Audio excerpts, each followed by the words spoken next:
Hello students, welcome to our YouTube channel the tuition corner. Video पसंद आए तो like share और subscribe जरूर करें। नेक्स्ट लेक्चर स्टार्ट करते हैं और आज मेरा ये 4th लेक्चर है अकाउंटिंग इक्वेशन का।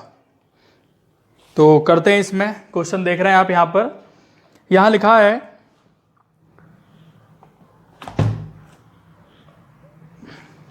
Prepare accounting equation from the following and also prepare balance sheet. ये आपको बनाना है यहाँ पर।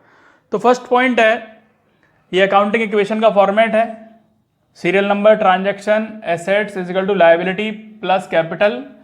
और इसमें कॉलम जो बने हैं cash, stock, debtor, capital and creditor, ये किस तरीके से आए हैं वन बाय वन मैं एक एक पॉइंट में बताता चलूंगा किस तरीके से आए हैं।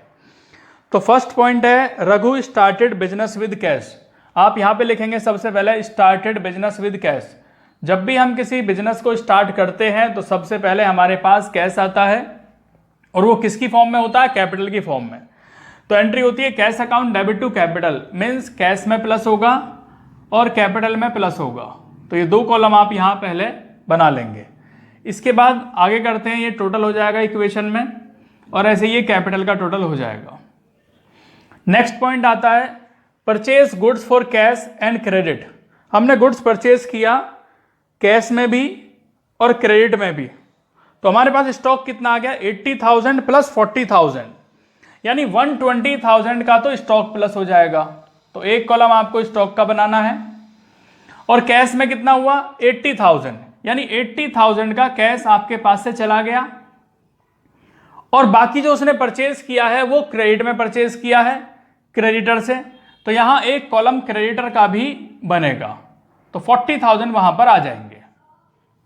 इसके बाद 150 में से 80,000 माइनस करते हैं 70,000, और ये 120,000 ही आएगा एज इट इज। यहां पर 150 और ये आपका 40,000 आएगा। इसके बाद नेक्स्ट पॉइंट लिखा है, third point, goods costing 75,000 sold at A profit 33 1/3%, half the payment receive in cash. तो गुड्स कॉस्टिंग जो है वो 75,000 है। 75,000 का करना है आपको 33 1/3%। तो ये 33 1/3% अगर इसे सॉल्व करते हैं तो कितना आता है? इसके अपॉन में 100 रखेंगे, फिर इसे आप सॉल्व करेंगे तो ये आ जाएगा आपका 33 100/3%।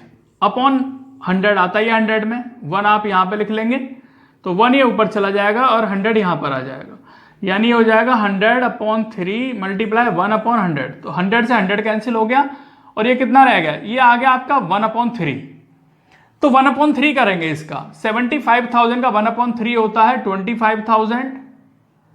कॉस्ट कितना है? 75,000 है जिसको हमने सेल किया। तो स्टॉक में से तो 75,000 कम हो जाएगा। और यहां पर जो प्रॉफिट होता है वो 25,000 का प्रॉफिट हुआ। 25,000 का प्रॉफिट कैपिटल में प्लस होगा। और इसके बाद अमाउंट कितना हो गया? 1 लाख।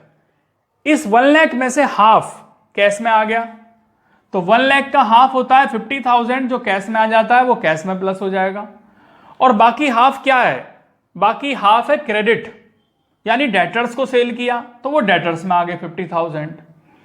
और ये हो जाता है इसे प्लस करने के बाद 120, ये हो जाता है 45,000, ये 50,000, ये 1,75,000 और ये 40,000 ही रहेगा एज इट इज। इसके बाद नेक्स्ट पॉइंट आता है goods costing 10,000 sold 12,000 on credit. हमने गुड्स को सेल किया और 12,000 में सेल किया। तो सेल किसको करते हैं? सेल किया आपने क्रेडिट में, मीन्स डेटर को सेल किया। तो डेटर्स में कितना सेल किया? 12,000 का सेल किया। और था कितने का ये इसकी कॉस्टिंग? 10,000। तो 10,000 यहाँ माइनस कर देंगे। प्रॉफिट कितना हुआ? 10,000 गुड्स को हमने 12,000 में सेल किया, 2,000 का प्रॉफिट है वो यहाँ पर आ जाएगा। और इसे सॉल्व करने के बाद यहाँ पे 120 आता है, माइनस करने के बाद 35,000, ये आता है 62,000, यहाँ पर 1,77,000 और ये 40,000। नेक्स्ट पॉइंट है, फिफ्थ पॉइंट लिखा paid rent 2,000 and salary 4,000। Rent पे किया 2,000 का और सैलरी पे की 4,000 की। तो टोटल एक्सपेंसेस कितना पेमेंट किया? 6,000। तो एंट्री होती है rent account debit, salary account debit to cash, यानी कैश 6000 कम हो जाएगा, और क्योंकि वो एक्सपेंसेस है इसलिए कैपिटल में से भी 6000 लेस होगा। तो उसके बाद ये आता है 1,14,000 माइनस करने के बाद ये 35,000, 62,000, 1,71,000 माइनस करने के बाद 6,000 को, और ये 40,000। इसके बाद नेक्स्ट पॉइंट है sixth point, goods costing 20,000 sold 18,500 for cash. 20,000 का गुड सेल कर दिया, तो हमारा सबसे पहले 20,000 का स्टॉक कम हो गया, इसे माइनस करेंगे, और वो सेल कितने का किया, 18,500 का कैश में सेल किया, तो 18,500 कैश में प्लस हो गया। और लॉस कितने का हुआ, क्योंकि 20,000 का गुड्स 18,500 में सेल हुआ है कैश में, तो 1,500 का लॉस हुआ, वो कैपिटल में माइनस होगा। तो ये आ जाता है प्लस करने के बाद 132,500, और ये आता है आपका 15,000, ये एज इट इज 62 ही रहेगा, माइनस करने के बाद 1,69,500 और ये 40,000। तो इस तरीके से अकाउंटिंग इक्वेशन आपका यहाँ पर कंप्लीट हुआ। इसके बाद आपसे पूछा गया है बैलेंस शीट कैसे प्रिपेयर होगी। तो बैलेंस शीट बहुत सिंपल है, पहले भी मैंने प्रीवियस वीडियो में बताया हुआ है आपको। यहाँ पे इसका फॉर्मेट है बैलेंस शीट का, लायबिलिटीज अमाउंट, एसेट्स अमाउंट। सबसे लास्ट में हम देख रहे हैं फाइनल इक्वेशन जो है कैश में वो 132,500 है, तो कैश यहाँ पे आ जाएगा 1,32,500। स्टॉक दिया है 15,000 का, स्टॉक 15,000 आ गया। उसके बाद डेप्टर्स दिए 62,000, डेप्टर्स भी 62,000 आ गया। अब लायबिलिटीज में कैपिटल कितना है, 1,69,500, वो आपका क्रेडिटर यहां पर आ गया, सॉरी कैपिटल आ गया 1,69,500, और क्रेडिटर्स दिए हैं यहां पर, ये क्रेडिटर है, क्रेडिटर दिए हैं फाइनल इक्वेशन में 40,000, तो 40,000 आपका यहां पर आ गया, और दोनों का टोटल करेंगे तो वो सेम आएगा 2,09,500। तो ये आपका क्वेश्चन यहां पर कंप्लीट हुआ। नेक्स्ट क्वेश्चन स्टार्ट करते हैं स्टूडेंट्स। अकाउंटिंग इक्वेशन के बेस पर अकाउंटिंग इक्वेशन का जो फॉर्मूला होता है वो है assets equal to liability plus capital. तो ये इक्वेशन हम करते आ रहे हैं, जितने भी क्वेश्चन किए हैं सभी क्वेश्चन में यही फॉर्मूला अप्लाई किया है, assets equal to liability plus capital. अब इसी के बेस पर 1 मार्क्स में किस तरह के क्वेश्चन आ सकते हैं वो देखते हैं। जैसे बच्चों आप ये क्वेश्चन देख रहे हो यहाँ पर, if the capital of business 1,20,000 and outside liabilities are 20,000, calculate total assets of the business। ये आपको बताना है। तो फॉर्मूला अप्लाई किया लायबिलिटी प्लस कैपिटल। जो आपको लायबिलिटी दी है यहाँ पर वो दी है 20,000 की, और कैपिटल दिया है 1,20,000। तो 20,000 में 1,20,000 प्लस करेंगे तो ये आपका 1,40,000 आ जाएगा। ये क्वेश्चन यहाँ पर आपका कंप्लीट हुआ। इसके बाद नेक्स्ट क्वेश्चन दिया है यहाँ पर, एक और कर लेते हैं इसके जैसे ही। If the total assets of business 1,30,000 and capital 80,000, calculate आपको क्रेडिटर करने हैं, मीन्स लायबिलिटी आपको कैलकुलेट करनी है। तो फॉर्मूला तो यही अप्लाई होगा, assets equal to liability plus capital. अब इस क्वेश्चन में 1,30,000 की एसेट्स मालूम है तो उसे यहाँ रख लेंगे, लायबिलिटी मालूम नहीं है, ये पॉइंट फाइंड करना है, और 80,000 कैपिटल क्वेश्चन में गिवन है। तो क्या करेंगे इसके बाद, ये 130 तो है ही है, 80,000 यहाँ आ जाएगा, तो इधर आके माइनस हो जाएगा, और ये है लायबिलिटी। तो लायबिलिटी मीन्स यहाँ क्रेडिटर पूछा गया है, तो लायबिलिटी एंड क्रेडिटर एक ही बात है, तो ये आ जाते हैं 50,000 इसमें से माइनस करने के बाद। तो ये क्वेश्चन आपका यहाँ पर कंप्लीट हुआ। नेक्स्ट क्वेश्चन स्टार्ट करते हैं।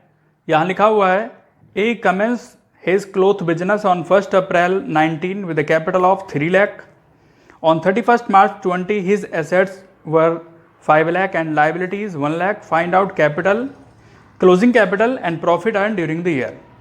तो आपका जो फॉर्मूला है वो है assets equal to liability plus capital. ये तो कर ही रहे हैं हम। यहाँ पे कैलकुलेट करना है कैपिटल। एसेट्स 5 लाख गिवन है क्वेश्चन में, लायबिलिटीज भी गिवन है, कैपिटल पता नहीं है, तो 1 लाख इधर आ जाएगा, तो ये हो जाता है कैपिटल 4 लाख। ये आपका कैपिटल आ गया। दूसरा पॉइंट पूछा है स्टूडेंट्स यहाँ पर प्रॉफिट। तो प्रॉफिट का फॉर्मूला आपको याद रखना है, closing capital plus drawings. Drawings कहते हैं अपने पर्सनल यूज़ के लिए जो भी अमाउंट विड्रॉ किया जाता है, और लेस किया जाएगा एडिशनल कैपिटल। मीन्स जब हम री इन्वेस्ट करते हैं कैपिटल, दोबारा से बिजनेस में लगाते हैं, तो उसे कहते हैं additional capital. Means capital introduce जो की, तो उसे भी माइनस करते हैं। और माइनस है ओपनिंग कैपिटल। ओपनिंग कैपिटल जो स्टार्टिंग की कैपिटल है, तो एंड की कैपिटल जो होती है वो क्लोजिंग कैपिटल होती है एंड द स्टार्टिंग की कैपिटल होती है ओपनिंग कैपिटल। तो ये फॉर्मूला है, अगर सभी पॉइंट दिए गए हैं तो ये फॉर्मूला अप्लाई होगा। यहां पर क्लोजिंग कैपिटल तो ये आ गया 4 लाख जो भी कैलकुलेट किया, और दूसरा दिया है 3 लाख ओपनिंग कैपिटल जो क्वेश्चन के स्टार्टिंग में ही दिया गया था 3 लाख। तो ये इसमें से माइनस करेंगे और ये हमारा हो जाता है 1 लाख प्रॉफिट। तो ये क्वेश्चन आपका यहां पर कंप्लीट होता है स्टूडेंट्स।